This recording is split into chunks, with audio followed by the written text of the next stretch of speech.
Hi everyone, my name is Jessamay Manunday, and today's video, let's talk about the land-sea interaction, wave erosion, and beach processes.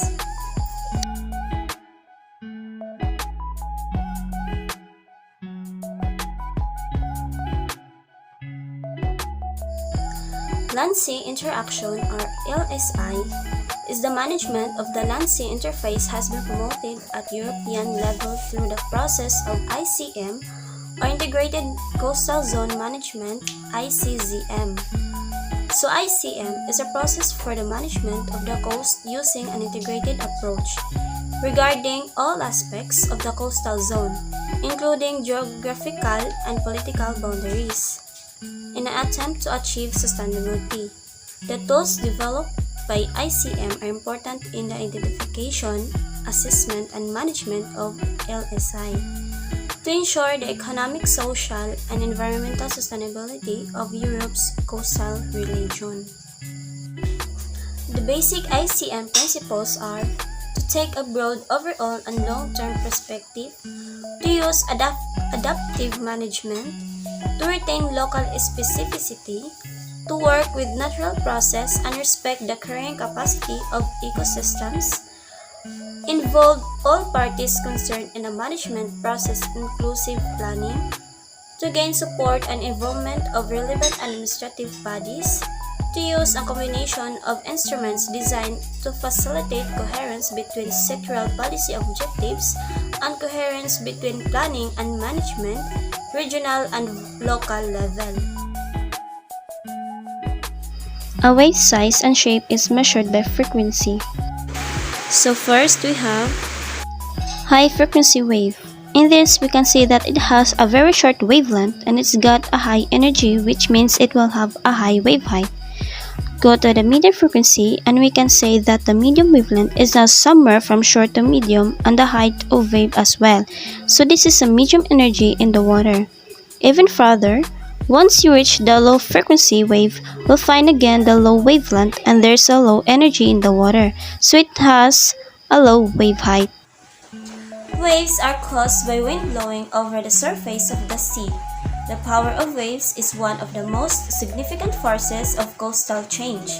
The size and energy of a wave is influenced by the wind strength, how long it's been blowing, and the fetch, which is how far the waves travel.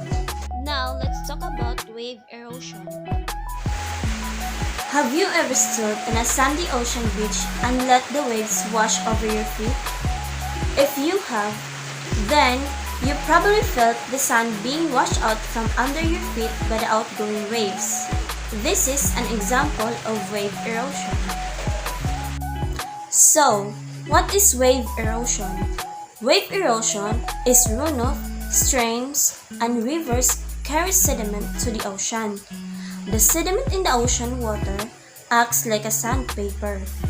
Over time, the sediment in the waves erodes the shore.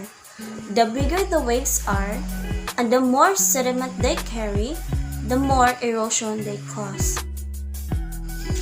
There are 4 types of wave erosion: hydraulic action, solution, abrasion, and attrition. So first is hydraulic action. So hydraulic action is when waves force into air cracks and weakening cliffs. So what would this look like?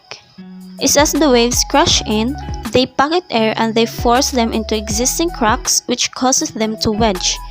Every time it wedges, it's open a bit and a bit more.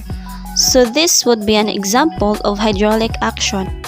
The solution is where water in waves dissolves rock minerals. Minerals are immediately carried away by the waves in solution. So solution is when acid contained in seawater slowly dissolves rock. In solution, salt water is the devil here because salt water is strong enough to dissolve rocks. Here we can see an example of how solution has gone through and dissolved the base of this rock, creating this landform. So next is abrasion. Abrasion is scraping or wearing something away. Now, as you can see, a sandpaper is the most common example to use describe abrasion. Because if you were to take a sanding block and use a back and forward motion, by hand along a surface, you would wear away that surface. If it was a wave carrying a sand and stones because sandpaper has sand in it, it's the same feature, it will also abrade and wear away that surface. So abrasion is when waves bring bits of rock and sand with them and grind the bits down like a sandpaper. So last is attrition. Attrition is the reducing of something's strength or effectiveness through sustained attack or pressure. So destructive waves have an interesting feature in that they can take one big rock and through attrition create two smaller rocks. And the way they do this by destructive wave cause rocks and pebbles on the shore to smash together, getting smaller and smoother. As you can see, we can notice that as they start to hit each other, they'll get smaller and smoother rocks. Polishing kits are essentially this in a controlled setting. It will take months and months to do they can do in a matter of days, and this is the result of attrition. Well, notice that these rocks are surprisingly smooth. Why? Because the destructive wave would rub them against each other and then they would start to become smaller and smoother.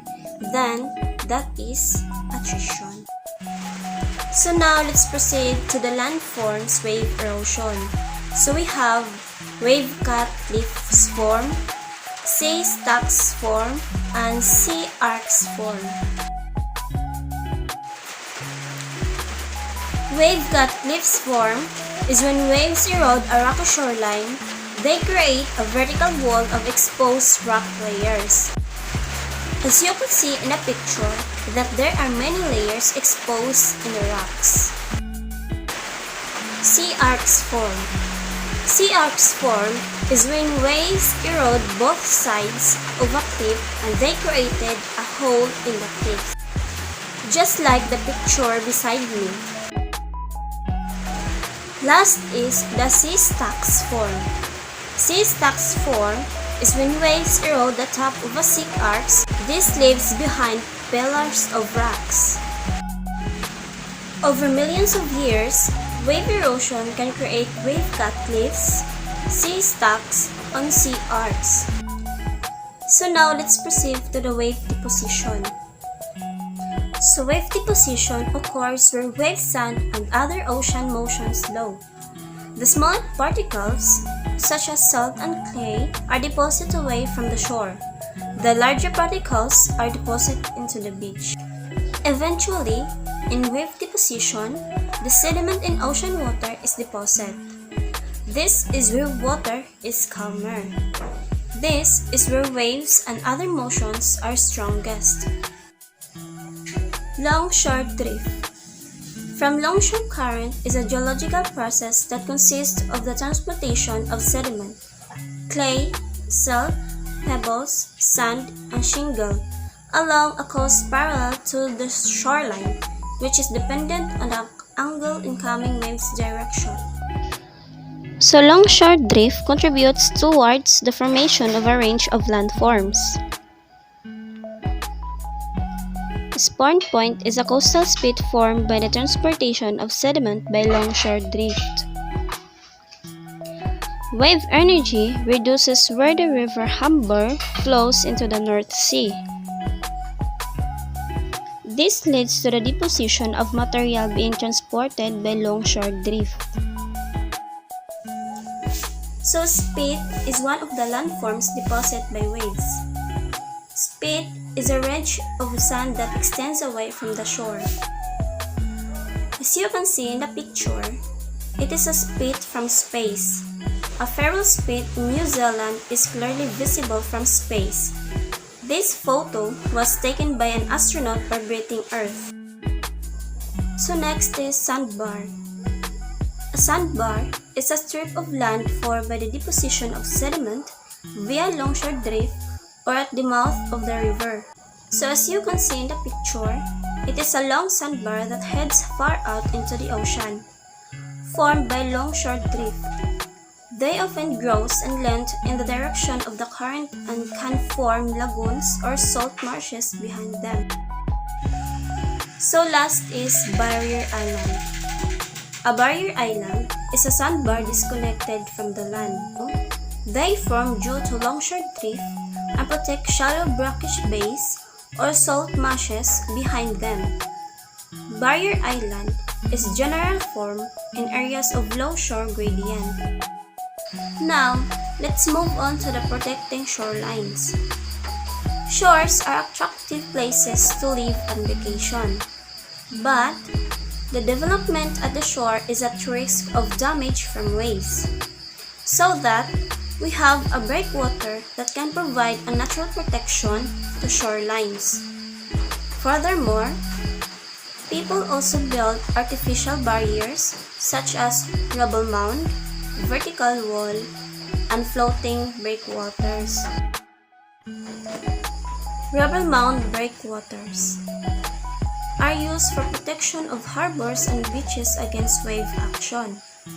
Usually, rubble mound breakwater consists of a core of small quarry rock protected by one or more intermediate layers or underlayers that separate the core from the cover layers, which are composed of large armor units. They are also used for protection of navigation channels and beaches against sediment transportation. Vertical wall. A vertical wall is a wall upright or vertical face breakwater is defined as a big regular wall raised to construct a harbor basin on a solid natural and artificial foundation to resist the forces and their components generated by incoming waves. In short, vertical breakwater was to reflect waves, while for the rubble mound breakwater was to break them. Floating breakwater. It represents an alternative solution to protect an area from wave attacks compared to vertical wall breakwaters. Floating breakwater can be effective in coastal areas with mild wave environment conditions. Now, let's move on to the groins. A groin is a wall of rocks or concrete that juts out into the ocean perpendicular to the shore. Groin in coastal engineering a long narrow structure built out into the water from a beach in order to prevent beach erosion or a trap and accumulate sand that would otherwise draft along the beach and nearshore zone under the influence of waves approaching the beach at an angle.